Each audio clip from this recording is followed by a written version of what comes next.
মধ্যপ্রাচ্যে নতুন উত্তেজনার সূচনা। যুক্তরাষ্ট্রের হামলার মাত্র 2 দিনের মাথায় ইরান পাল্টা আঘাত হানল কাতারে অবস্থিত মার্কিন আল উদেইদ বিমান ঘাঁটিতে।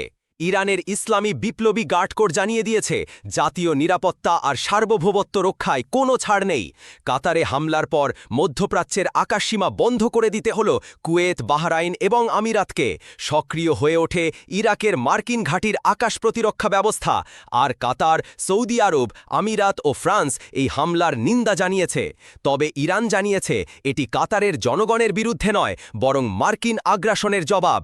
একই সময়ে ইসরায়েলের বিভিন্ন শহরে আঘাত হানে ইরানের রকেট ও ক্ষেপণাস্ত্র। দিনের বেলা তেল আবিব থেকে পশ্চিম জেরুজালেম সর্বত্র সাইরেন বেজে ওঠে।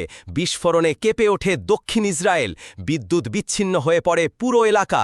ইসরায়েলও পাল্টা হামলায় তেহরান সহ ইরানের বিভিন্ন স্থাপনায় হামলা চালায়। সবচেয়ে বড় আশঙ্কা, এই উত্তপ্ত পরিস্থিতি কতটা বিস্তৃত হবে।